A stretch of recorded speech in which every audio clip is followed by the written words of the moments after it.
So, hello, I'm Sophie. I'm a pen and ink artist and illustrator, and I have been asked by a few people to go through my process when I come to creating a drawing. So, I am going to do that for you today. My current body of work is very much kind of inspired by dark folklore and that kind of sense of mysterious things that happen in woods in a kind of slightly supernatural way.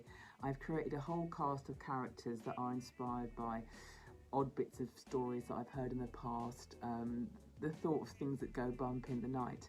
I'm also really obsessed with lighting effects. I love creating extreme lighting, lots of dark and some uplight, things. So that's kind of why a lot happens. My drawings happen at night because I get to play around with that sort of thing. I do love a bit of humour in what I'm doing. I don't want it ever to be totally serious and totally kind of terrifying and dramatic. It's very much a kind of lightly humorous side of the occult, as if, their world is as slightly bat crazy as ours is, and, we kind of think that they're all these all-powerful demonic forces, and in fact they're just like a bunch of creatures like us attempting to cope with the stupidity and madness of their world as much as we are. So I do try and add elements of humour. I use a lot of hatching and cross-hatching to build up layers and layers and layers of texture, and I really like using moments of spot colour against the darkness of my pen work.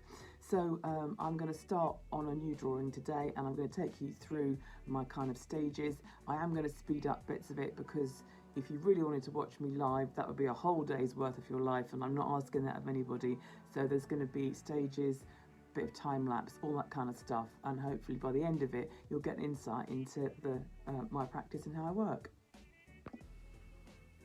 Now this is my paper. It's watercolour paper because I like a tooth. I like something that's going to give me a surface to work on. I am starting to first pencil out what I'm doing here. I don't think the camera's going to pick that up brilliantly because it's quite a faint line, but we'll see anyway. I also always take make a frame inside my paper to work in. This is because a big piece of unornamented white paper is like a big void that you've got to fill, and it's daunting. So if you start by defining a shape that you want to work into, immediately you've broken the seal, as it were, and you've started putting something down, and then you're not having to fill the whole page, and it just, for me, feels less daunting and authoritative. I also really love things that have the feeling of sort of cross sections or slices through into life. So in this one I'm hoping to have a kind of underworld section here, which you might just be able to see has kind of stalagmites and so forth, and there's going to be the main sort of action or the point of the image through here, and up here there's going to be trees, and in the trees are going to be some characters adding to the whole kind of feel of narrative. So this is like a slice through life, so I'm just starting to draw here kind of stalagmites and so forth. I'm going to get the penciling done and then we'll check back in, because hopefully I'm going to be able to move the camera around and be able to pick it up and see the detail. But it's not going to see it here while I'm drawing.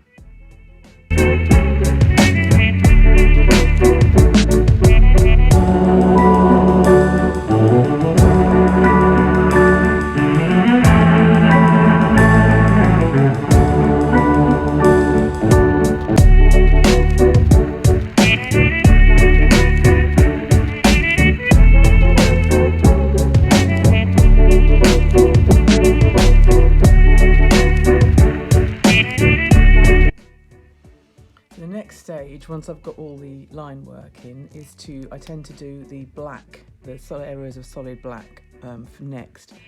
It kind of makes me commit, it kind of makes me decide exactly what I'm doing where, and it gives a depth. It sets the bar as to where I've got to work my other tones to, so I know that this is ultimate black around the outside, so all of my creatures have to work within that, against that darkness, and that means I can then force myself, or kind of have the confidence to build up the tonal layers, so that when I want something to be barely visible against that black background, then I know I'm going to work lots of line into it, and then for other things I can let them stand out, so it helps me establish where the light and the dark is. I always do a slightly uneven border.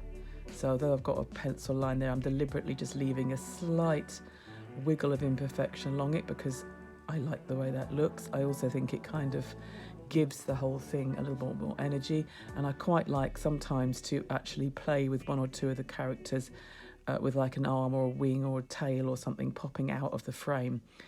So they're slightly breaking the fourth wall. I think it just gives them more characterization and more kind of humour and a little bit more agency. So the next stage is all the black bits.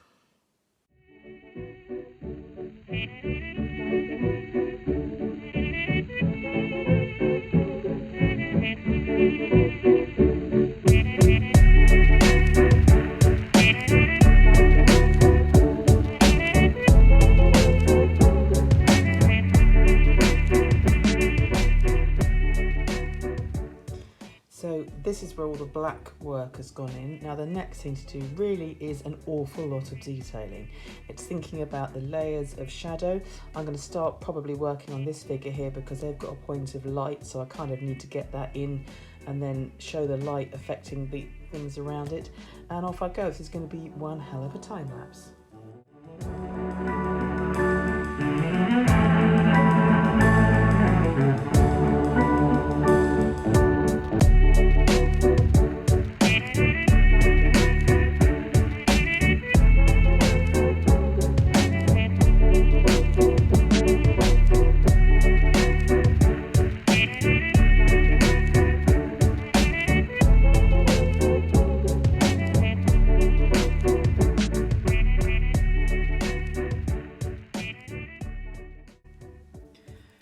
So I'm just zooming into this little detail here. What I've done is I've added a thicker line just to the bottom of the shape, or this little demon cuddly toy that this poor little demon has, who's been summoned from the realms below, much against his disquiet.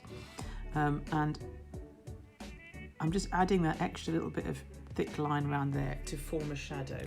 And then what I'm going to do is come back and work towards that point of darkness. So I come in and I'm using little tiny flicky motions to make little tiny cross hatches, but they all start off in that dark outline, and after a while that builds up and it just allows me to get this softening shadow into this creature. And I'm using the heavy line as its kind of main shadow, and then I can kind of build up gradually towards that, so that I'm hoping that by the end of it, it's not too outliney, that it has a softness and a play of light.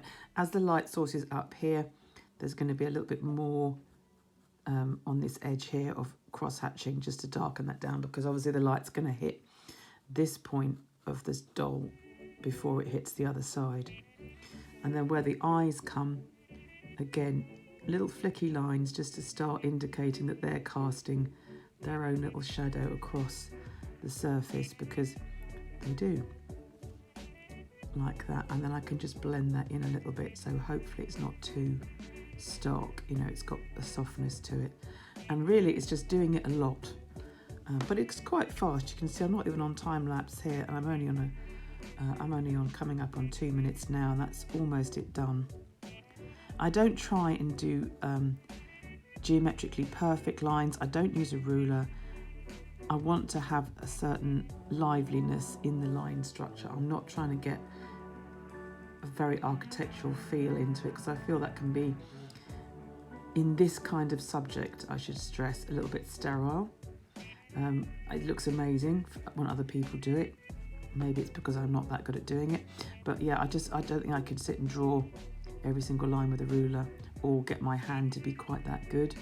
But there we go. So that's just, I think, got a little bit of softness and this sort of weird little cuddly toy. But by having the dark line first, again, it gives you something to kind of aim at and to blend your line towards.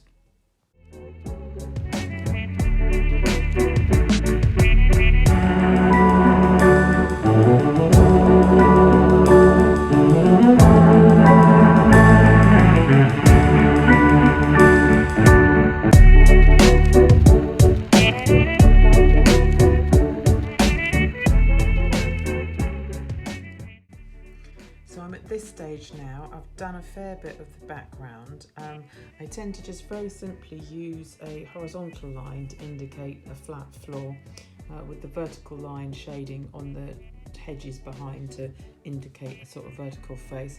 I'm slowly starting to encroach on this. I want this to look like a kind of ray of light coming down from above, so I'm going to gradually eat into it until we just see some of it, and you can start to see some of the scenery appearing through the back of it. I'm going to reduce it a little bit, but I still want it to remain visible. I'm adding in little bits of shadow. The shadows I kind of draw in almost first and then just work over the top of them so that they remain. Obviously the shadow being cast that way with that kind of light. I'll probably need to unpap some shadow around this side to kind of enhance that effect. And I'm also using a heavier line here on some of the trees, which I can then shade towards.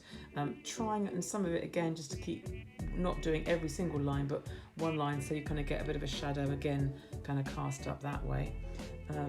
And with these guys, where they're very much in a very dark background, I can just leave myself a tiny white margin for an outline and then just slightly fuzz over it until I'm knocking it back as far as I can, with it still making sense. So I'm going to keep on going with backgrounds, and I need to work out a surface for the earth and all these stalagmites as my next bit of business, really. And then here I've got some more of the light effect working here. Really it's just thinking about why is your light, so thinking about the direction the light's going to fall. It's going to be on this side and not on this side. Also letting your pen lines just fade out, so as they come towards the light, just let them dribble out into nothing, so you get a soft kind of edge, not very hard defined circle around there. And then starting to add in things like the shadows, thinking how they'd be pulled quite long with this kind of lighting effect. So I'm getting the underworld kind of coming here, and gradually I can again, as I say, chip away at the light here to make it more kind of ethereal and just that hint of it coming down through the darkness.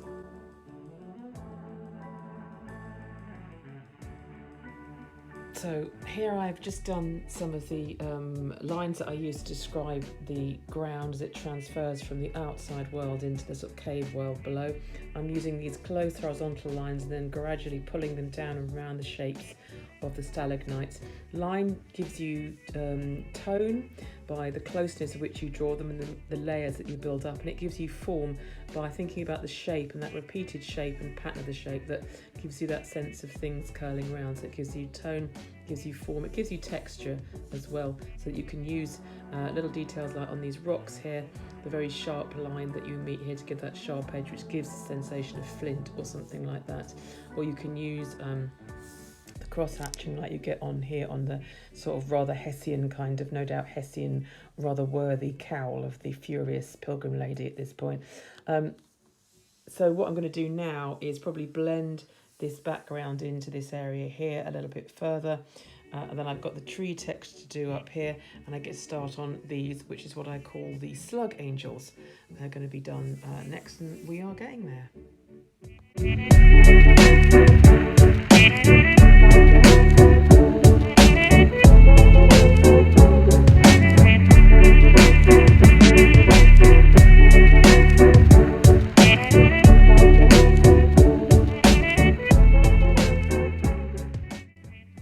And here we go, slug angels. So with these little guys, I've just used a crisscross hatching, but I'm always putting a slight curve in the line because I want them to look like they're rounded. So they're not just straight lines, they have a little bit of a flick of a curve in them, building them up into the areas of shadow. Obviously this one's being highlit by the torch held by the Puritan there, and so the top of the face is shadowed off. Same with, whereas this one in here, you can see it's got a big, much more shadow cast from the tree. And I think it's important even when you're doing like fantastical, non-realistic stuff, still think about the laws of physics, because then that makes your world convincing. If the light works the way it does in our world, if texture works the way it does in our world, it gives it a certain amount of veracity and means that even a slug angel can look convincing. So I'm on the home straight now. I always end up doing the canopy on the trees last. I'm going to use pointillism for this, or dotting, however you like to call it. Pointillism sounds so lovely and posh. It's just basically the principle of building up your dotting in areas where you want shadow and then gradually spacing them out so that your shadow becomes less and you get a nice tonal variance between your different areas. I expect there are people out there crying right now at my slapdash, rather rapid pointillism technique, people who spend hours getting them in perfect alignment. That's not me, but I do find that it just has, again, a dual purpose of giving me tonal range and also creating a textural quality to the surface, which kind of looks a little bit like leaves. These trees in themselves are ones that I've kind of developed this style of tree. It's one I've developed actually looking at Art Deco illustrations. So I use this slightly sort of like simplified lollipop outline with this sense of depth, with tonal work on the trunk and the branches here so that they disappear off into darkness. They always have eyes because they are watching woods, and then I usually work over the top of these lines, which are curved again to help indicate the trunk, but with some extra shading on the top here just to start adding some depth and burning away the detail. And of course on this side here, where you've got the greater light source, I'm leaving more of the paper white just to enhance that lighting effect. Yeah, so I think almost done. We'll check back when I finish the last bit. So this is my final stage. I've done all of the black work and I'm going to be adding some colour just into the light because I like to use just little hints of colour. For this, I find the most luminescent is a paintable ink or a pen ink, a liquid ink, I suppose what I'm saying, and a brush. I use an incredibly fine brush. I can probably use finer than this depending on my mood. But I'm using they are Sennelier ink. It's a gorgeous translucent colour. And I'm just using the brush very much like a pen to draw single strokes of colour and build up that way rather than trying to wash the colour as you might do in a painting. I'm just wanting to use my pen a little bit like my brush like a pen really, so that it fits in the same mood and flow of the pen work that I've been doing, and also it allows me just to build up the colour gradually. I don't want it to, I'm not trying to colour it in, I'm not trying to treat it like a paint by numbers kind of thing and just filling in the ink work. It is just adding my colour as to enhance the effect of the lighting that I've got going on here. I'm just going to add a little tiny bit of water. Also, I don't really want to have to stretch the paper relentlessly because it takes too long and I'm bored with it. So I do what I need to, but I just don't want to do too much wet painting. And just adding a tiny bit of water in that. The paper is just about thick enough to stand a little bit of extra water without going too crinkly.